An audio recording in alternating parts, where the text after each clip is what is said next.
Welcome, everybody, to the Out of Home Insider Show, a podcast like no other, hosted by the one and only Tim Rowe. Get ready to have some knowledge dropped on you and to be entertained, because nothing's more valuable than food for your brain. So sit back, relax, we're about to dive in as the best industry podcast is about to begin.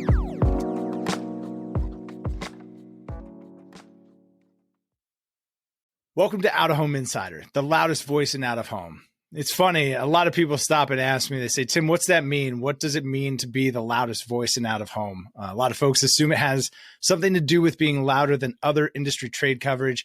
It actually has nothing to do with anyone other than the community that is out of home. Whether you're a big operation, a small operation, have unique marketing insights, or a ton of out-of-home expertise, this is a platform to help the community grow, the community to learn. So I invite you to subscribe, follow, share. Please do all those things that help the community of out-of-home grow through this podcast, through the amazing guests that we have. It's all about democratization. And that's one of the reasons I'm most excited to be a part of the team at OneScreen.ai, where we're bringing buyers and sellers together to help brands win.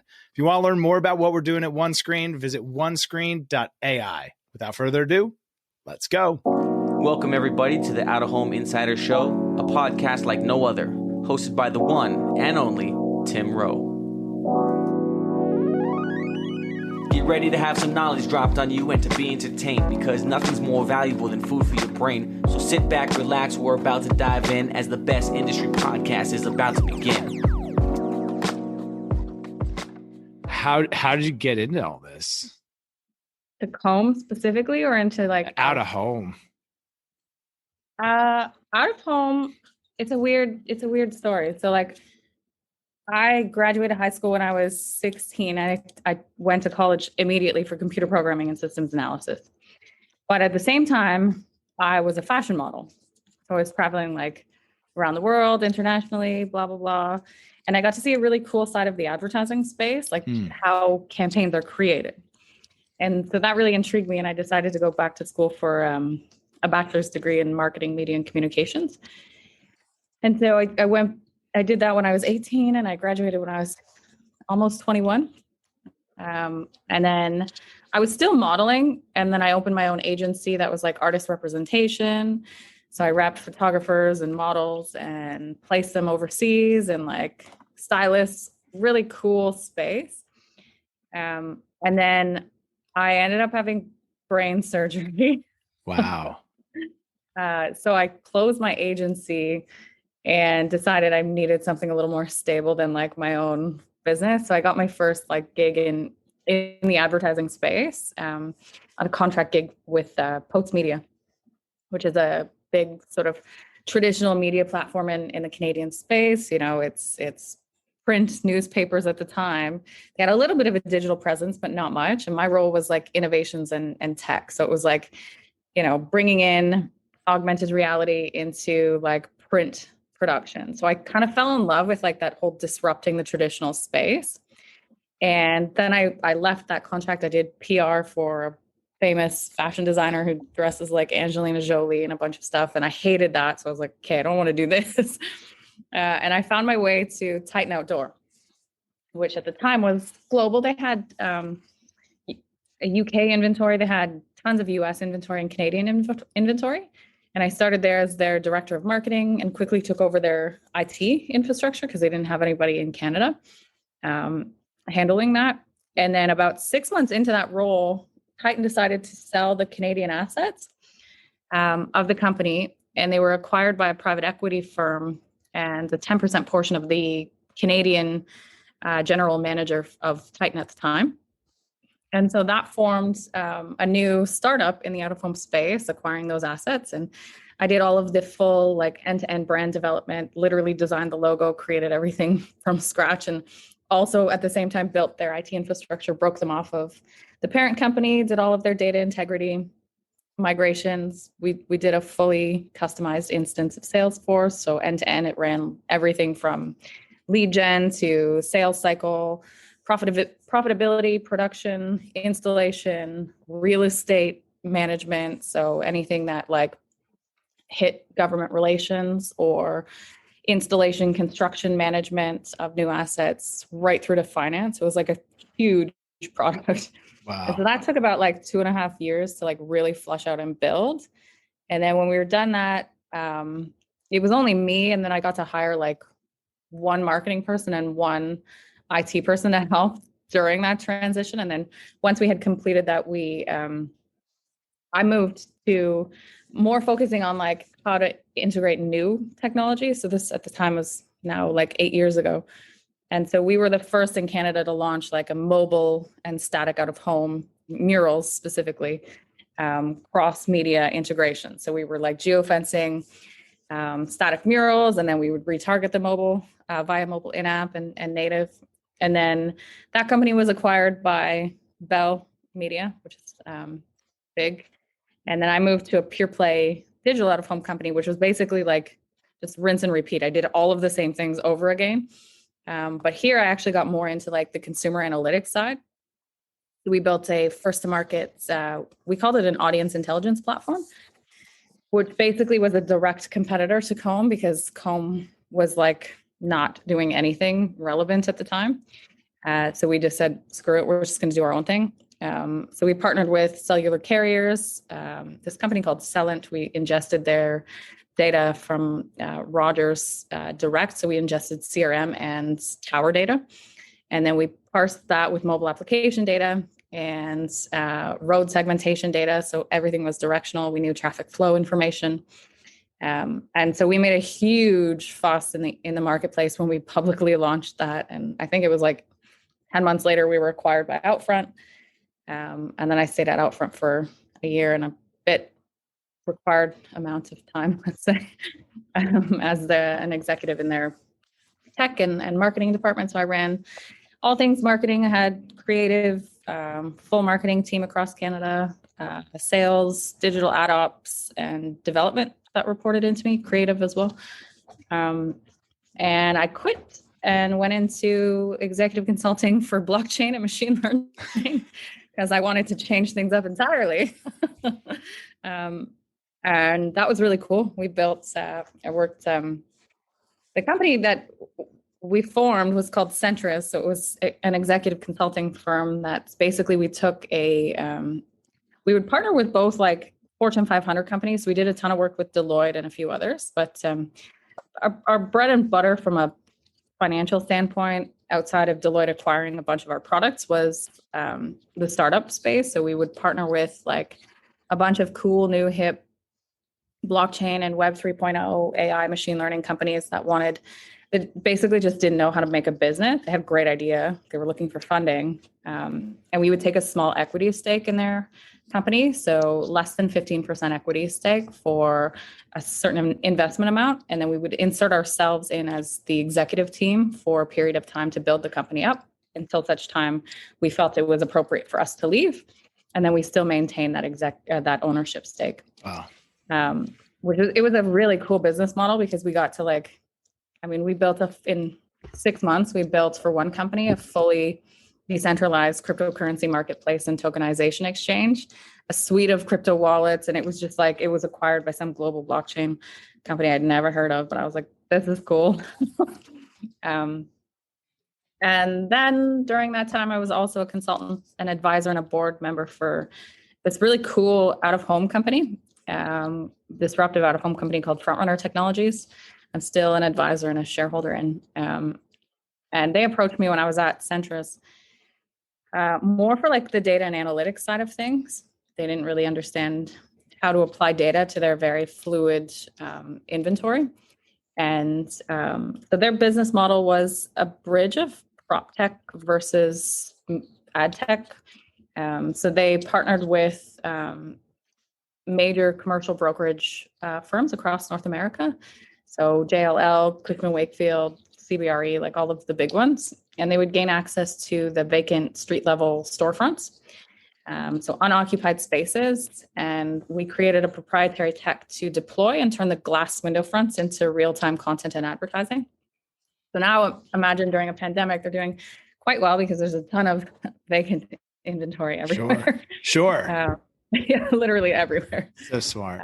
And then while I was doing that, the board of COMMB in June of last year approached me and said, hey, the current president is retiring. Would you be interested in this? And my first reaction was no. Dinosaur. Thank you, but no. And anyways, there was a back and forth courtship of about 6+ months at least, where, they were trying to convince me that they wanted change within the organization. And I was kind of saying, like, how much change are you ready for? Because like, I'm not somebody who's going to sit stagnant, and you want me to commit to a certain amount of time and blah, blah, blah, blah, blah. Anyways, here I am. We've worked it out. Here we are. Yeah. It's been surprisingly fun so far. So you touched on something that it seems kind of reminiscent of a moment in time that Out of Home is going through just over the last couple of weeks here, where you were someplace that COMMB was supposed to solve for a certain thing, right? And then you built a competing solution for that to just outmaneuver them because it was slow and a dinosaur not moving fast enough. Yep. How do you interpret then, like, some of the changes that are coming out? OAAA is talking about the opportunity to see. It seems like there's a bit of a global initiative to align out of home measurement. Based on your experience, you've seen it from both sides, and obviously now you're leading COMMB through this development. How do you think that this all shakes out? What should we be paying attention to as an industry? The U.S. is really interesting, and I say that with all kindness to my cohorts, Anna and Kim. I know them both very, very well. I think that there probably needs to be more collaboration between the two.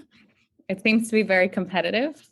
And I'm not here to say who's the one driving the competition, or because I wouldn't know. But it definitely seems to be very political and very competitive. And it's kind of like a race to like fame almost. Like, I was the one who did this, versus that collaboration of like, this is going to drive the industry forward. Right. It's very different in the Canadian space. Like, our members, and maybe it's because we're both marketing and measurement at COMMB. Talk to me about the structure of COMMB, maybe how it's different than just a Geopath or an OAAA. Like, what is the unique value that COMMB brings? Yeah, so COMMB is pretty much take Geopath and OAAA and put them into one organization, and that's what we do. We do both measurement and marketing. The best part about combining the two and having them under one sort of umbrella is that they do really go hand in hand. The advancements in measurement require advancements in marketing, and vice versa. The advancements in marketing require advancements in measurement.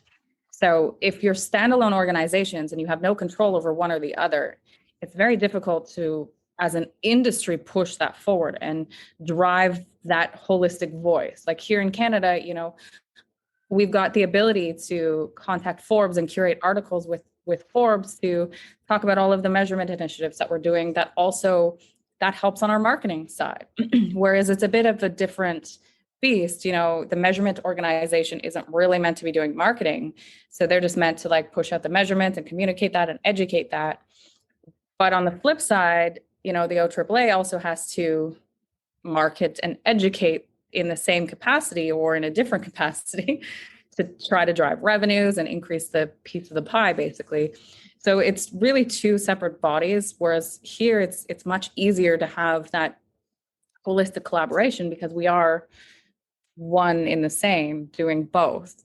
We have two separate departments, obviously, that handle both, but they're constantly talking. We're launching some really new, really cool new initiatives for COVID specifically, because here we're constantly under lockdown. Yeah, right. While things are opening up here domestically, things are still a little bit tight there. So how has COVID changed the way that COMMB interacts with its members? How has it changed maybe the direction of COMMB? Talk to me a little bit about what the last year has looked like, and maybe something you learned along the way that you never thought you'd learn. COVID has been very challenging for sure.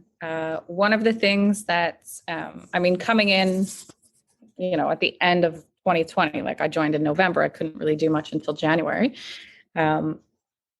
I saw very quickly the need for relevant data and insights, and we didn't have that readily available. So it was one of the first initiatives that I had sort of embarked upon in saying, we need to, hey, board members, we need to put out some compelling insights. We need to ensure that, we've got granular information that's not just at a specific market level, but it's at a product level and a road segment level. So we understand the variance between, West End Toronto versus East End Toronto, or this CMA versus another CMA, highway boards versus in-town versus rural boards of the same product type. So that was the first initiative. We're launching that at the end of May. We'll be reporting all of Q1 and all of April, and then we'll do rolling monthly insights. So that's been a big initiative. The one thing I've learned is there's like a terrible misconception of the advertising, the buy side, let's say. So I don't know if it's at the agency level or if it's at the brand level specifically, but there seems to be like this misconception that, okay, all of Ontario is in this stay-at-home order and no one's out because they're maybe living in the suburbs and they're not seeing the movement of urban downtown. I live right downtown Toronto, and it's a disaster. Like, it's a mess. There's traffic everywhere. Right, you're in the office today. I'm here today, and I can look outside. There's a construction site right beside me. There's a grocery store that's packed in my house, my condo. There's a park like at my doorstep that is just rammed with people all day long. There's a skating rink. It's a roller skating during the summer and a splash pad, and a hockey rink in the winter. It's been rammed. Like, people are out. It's just this misconception of how people are out. There's like a perception that no one's leaving their home unless they're going to get groceries. So I'm only going to advertise in grocery stores, which is totally not the case. So then from the marketing side, putting a marketing cap on, which I'm sure never comes off, what specifically can Canadian operators be doing differently to maybe dispel a little bit of that? And I don't think that that's too different than what we're seeing here in the States. Is folks think that people aren't back to work, they're not driving on the roads, or like people didn't just disappear. They're still there. What can be done from a marketing standpoint, maybe from the local and from the corporate level, that you think should be done differently? I think there just needs to be really consistent communication, because there's fragmented communication in the sense of like, there's a report here, there's an article here. There also needs to be a really strong communications strategy behind it. Like, specifically in the Canadian marketplace, COMMB gets a lot of traction from our local media outlets. So we've got these great outlets, I should say, Media in Canada, Daily Do, that constantly pick up our content. But that's not really telling the broader story. And that's really speaking mostly to the agencies, the big brand directs, the CMOs, the directors of the brands that are actually the decision makers aren't really paying attention to that. So the content strategy has to be definitely multifaceted in the sense that you're touching on local, regional, and national and international outlets, which is why we've done a huge job. My new VP Marcoms has done a great job in terms of getting us a voice in content. Like, eMarketer was our co-moderator on our COMMB Talks event last week, which was our first one. And just like really pushing the envelope to getting us in these like major international outlets to speak about how out of home is still relevant. I wrote a piece for Forbes that launched last month. No, it launched this month. It launched early this month, early May. This month. Yep. Yeah.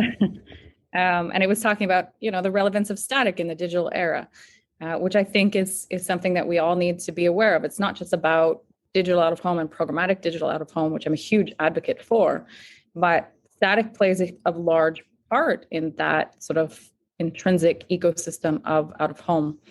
And the buzzwords for sure right now, particularly during a pandemic, for convenience and ease of campaign adjustments, let's say, programmatic is certainly key, and it's going to be a key driver in our return.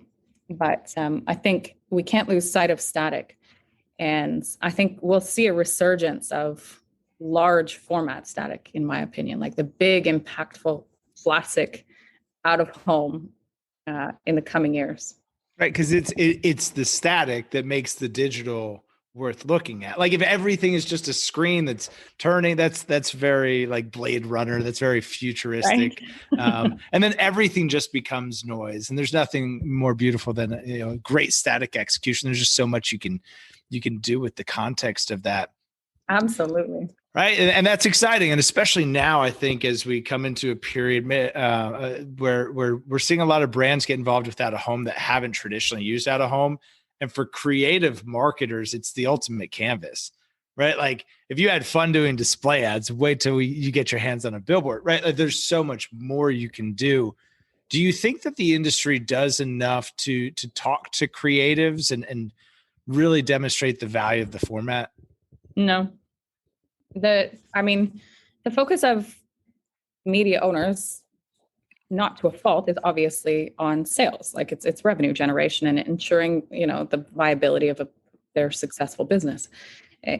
With that, certainly they're speaking to creative agencies and there are some strategies for creative agency tours to present out of home as a format, best practices for design, whether it's static or digital design, colors that work on digital that work on static that don't work on digital, that type of thing. But I don't think that it's not a key driving training educational component. It is something that, COMMB will take on more as like part of the marketing side of things with respect to best practices and some of the educational components that we're working on. But I definitely think that there's great opportunity for communicating the value of creative, because oftentimes like clients are repurposing creative from online or from a print ad or from their TV spot. And they're hoping it's going to look good in a phone. Like the TV spot doesn't have sound, so maybe you lose some of the context. Or your print ad only works on a vertical screen or poster. It doesn't work on a horizontal. So there's a lot of different nuances with that, I think. Yeah, right. And kind of pulling away from the data. We've become so data and measurement focused, and it's easy to get excited about those things because they're tangible, right? I can see a metric, I can see a chart that goes up and to the right. And sometimes it's hard to get excited about the things you can't measure and just trusting your gut and getting back to like just being a good marketer, like trusting your instincts to do good marketing, and then using the data and measurement piece to maybe construct a feedback loop around something that you haven't traditionally had a feedback loop to measure versus comparing it to some sort of online advertising or something like that. It'll be interesting to see maybe some exciting new ideas and executions. I'm looking forward to this summer because I got to imagine there's a lot of brands with some pent up dollars to spend and some fun ideas after being trapped inside. There was a good article that said like the spring and summer is going to be the new holiday season because of I dig that as we're both wearing hoodies and like I can look outside, it's 75 and sunny. But I wear hoodies all the time. Same. Like staple for me. What about does COMMB do big conferences? Obviously OAAA, Geopath have their annual conference. Is that something that y'all do already? Is it something to look forward to in the future? I mean, again, like historically COMMB hadn't done much marketing wise. But it is something we're definitely doing. We're not planning like a massive conference, particularly during the virtual space, let's say. So we launched COMMB Talks last Tuesday. So that's going to be a quarterly virtual panel event. And it's a bit different than your traditional panel event because it's actually fueled by survey data.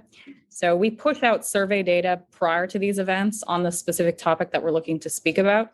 So in the case of our last panel, it was brand direct. So we pushed out a survey to the top 100 spenders in out of home. And we gauged the sentiment of how do you feel about out of home during the pandemic? Are you using it, not using it?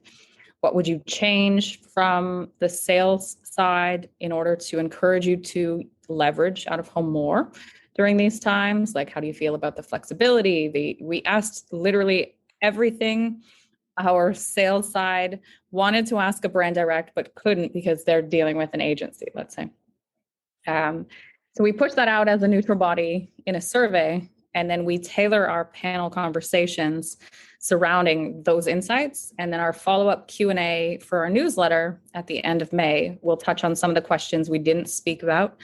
On the panel, we'll recap some certain questions, and then we'll also include additional brands in the Q&A to have a bit more of a voice. And we've solicited more questions from the sales side about, how things that they would want to ask, but don't typically have the opportunity to ask. And so that's kind of the trend for COMMB Talks is every one of our quarterly, call it panel or virtual events, we're going to curate survey content to drive the conversation versus just having sort of a hot topic conversation. And then we're toying with the idea, we're not set on it yet, but we're toying with the idea of like a biweekly fireside chat on a podcast kind of format where we just kind of like sit down. I mean, we're having conversations like this every day. So why can't I post this in a podcast, Press record. That's it. Just press record and put it on YouTube. Right. So we're toying with the concept of doing that under the COMMB Talks umbrella. And we've got WOO. Do you know the World Out of Home organization? Yeah. So I sit on their global associations and their research. They're doing a global initiative for like standardization in research and methodology, similar to what the OAAA just put out, but globally, where the key associations that are working on measurements actually have the voice in here's what should be this sort of standard approach to how you look at different data sets. We're not saying this is the preferred data set. We're saying if you use this data set, maybe you should look at these checklist of things. And they're coming to Toronto in 2022, hopefully in person. They were supposed to be here this year in person, but had to push again until 2022 due to COVID. So we're working with them on that conference specifically. I don't know that we'll host like major events.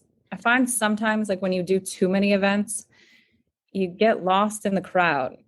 And so even our last event, we didn't even announce it until a week before because I wanted it to be more organic and like a pop-up kind of thing. And in a week we had 211 registered and like 190 showed up for it. Wow. I mean, everyone wishes they could get like a show rate like that. That's awesome. It was huge. And I mean, I'm sure it has something to do with the fact that like COMMB's never done this before. So it's like, I want to see what they're actually doing. Sure.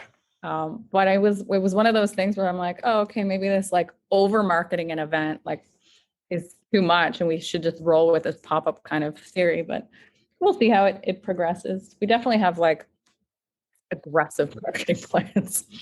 I like aggressive marketing plans. Yeah. Are the COMMB Talks, is it exclusive to COMMB members? Are these publicly available? Now, where can folks go to find that? It's on our website, just comm.ca/talks. And we'll link out to it below because that's a great resource. Because that is such a hot button topic, right? Is huge agency direct, right? Like I have opinions from probably all of the sides, right?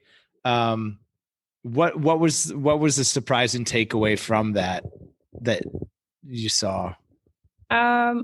It was a really good conversation, I would say. It was very organic. I mean, even though we had questions that like we curated based off of the survey content, I was Paul, who was my eMarketer. He's the chief analyst for eMarketer Canada, Insider Intelligence. And he and I were sort of like messaging back and forth. And I'm like, okay, we organically answered this question, skip to this one. You go to this question. So it was a very fluid conversation. I would say, the key takeaways, there was a lot of talk about creative in that panel discussion, like a lot of talk about creative. So we were, when we spoke with TELUS, they touched on how TELUS uses their critters. They're very animal centric. And everyone visually knows when it's a TELUS ad because it's so minimalistic. It's this dark white background with this big, bold, colorful critter of any species and a very cheeky tagline. One of the things I really respected from what he was saying specifically was about his focus on community during COVID. So they took the critters to the community, as he said, and they were really focused on, you know, how to encourage that community messaging. So they took more of that localized approach, and then their more national, like large impact was on just like brand recognition kind of thing, which I thought was really interesting. So they combined like the media formats. And then the other interesting component I would say came from Noah from Ace Hill, which is a beverage company, alcoholic beverage company. And it was a cool dynamic because we had Rogers and TELUS as these like large corporations. And then we had Noah from Ace Hill as more of an independent, smaller scale up. I wouldn't call him a startup at this point. It's done very, very well. But he has an affinity to static versus digital. So there was a good organic conversation. We got into talks about digital, programmatic, out of home, and you know, transitioned into digital, or to Noah with static, and again, brand creative came up. He was talking about how they leverage sort of their minimalist brand, and it's very high impact. Just a photo of the can, and it has this very recognizable A logo. So quite interesting. It's cool to hear that, you know, right from the brand direct. With that buy side, sell side relationship, how do you envision? Obviously, I don't know if we'll ever get to a place where everyone's just happy with each other, but I know it's a frustration for any agency to have the media company going direct. Hey, you were on my billboard, I can get you better rates. There's certainly intrinsic value that agencies bring to this. What's the right mix? Like, how do we get everybody to play nice together in the sandbox? And if not everybody, at least most of everybody. Or if that's not possible, that's okay too. I think it's education, like really a strong voice in the marketplace, educating to the value of out of home at the various different sort of touch points. Again, it has to be done locally, regionally, and nationally, as well as internationally. There's got to be a really strong voice in the marketplace that has the ability to compel both brand direct and major agencies to listen to what is being sort of positioned, and to fuel that desire to be inquisitive and ask questions about, oh, okay, well, I didn't realize this. Let me come to you and get some more insights. Let's talk about this. Let's talk about, you know, these 4 points that you posted in this particular content piece. So I really think it's truly going to be about education and communication. You know, I'm respectful of the agency relationship. Absolutely. The reason we went brand direct was we truly wanted to hear from the brands, and we were actually hearing quite consistent feedback that the agencies were putting out of home on plans, and it was going to the brand direct, and it would get cut off the plan. So that's why we actually decided to say, well, let's talk to the brands specifically and understand, like, are you actually using out of home, or is everyone just cutting out of home off the plans because you think that no one's outside of their house right now? So again, I think it's about insightful research and really compelling thought leadership from a communications and marketing perspective. Yeah, no, I couldn't agree more. My man Doug Cordova from Rapify is probably over there like fist pumping, because it's a big pain point. He and I we've talked about it on the podcast. We talk about it offline. You know, that sometimes there's agencies that just want to be difficult and not present things to the client, but like the value of the agency is that is just that you get to present all the things, and hey, client, pick what you want, right? Like, but I'm not going to be the one who doesn't show you a thing, and then you get a call and ask me, why didn't you ever show me the thing? Because it's really interesting and I want to do it, right? Like, you have complete, you know, like, I don't know what the right word is. There's a word. Somebody go back and put the word in, but you can be that degree of separation as the agency where you're not the proponent of it. You're not fighting against it. You just get to show the client all the cool things they can play with. Yeah, you have like full autonomy to give them the options. Basically, it's like, here's a buffet of options and here's my recommendation, which is fantastic. But sometimes, you know, if the correct education and the correct information isn't readily available, these planners are so busy. They're constantly shifting campaigns, especially during the pandemic. So we, as the out-of-home industry from a media owner side and from a marketing perspective under COMMB, we've got to do our job to really educate and provide compelling insights, pieces, whether it's articles or just content clips that are really putting out the right information so that they have access to this. Because if they don't have that readily available, then it's unfortunately not going to be added into their plans due to the fact that they're so busy. Well, I couldn't agree more. And it obviously sounds like you're doing a lot of that great work. Where else can folks get in touch with you? Where do they find you? How do they learn more about you and COMMB? Me personally, I'm most active on LinkedIn, so you can hit me up there. I do have an Instagram and Twitter, but I'm not overly active on that. Although we'll point them to the LinkedIn. Yeah, my comms team is constantly trying to get me on there more. Point them to the LinkedIn for sure. I'm definitely most active on LinkedIn. COMMB is also most active on LinkedIn, but we just launched our Instagram accounts, and kudos to my marketing team, Hannah, Lara, and Mo for getting that set up, and also for just like getting the COMMB Talks thing organized, because that was a wicked endeavor for sure. Yeah, that's huge. I'm excited to go back and listen to that conversation for sure. And definitely looking forward to the ones. They did it in such a short period of time too. Like I can't even understand how they pulled that off, but again, kudos to them. Hannah, Laura, and Mo. This one's for you. Hit us up on LinkedIn. Obviously our website, COMMB with 2ms.ca. If you want to check out COMMB Talks, it's COMMB with 2ms.ca/talks. Definitely plenty of content on there. And I think that's the easiest way. Cool. Well, Amanda, really, really appreciate you being here. We'll have to do it again sometime soon, and hopefully in person we can get everybody together. Absolutely. Cool. Well, hey, if you found this helpful, please share it with somebody else who could benefit. As always, make sure to smash that subscribe button down below, and we'll see y'all next time. Quarter century, I finally came to my senses. I finally got my hand up on the tinted Benz, kid. I see the world clear through my tinted lenses. With the dream and the drive, the possibilities endless. Now print that, send this all the way to Tokyo. Take a trip down south, down to Mexico.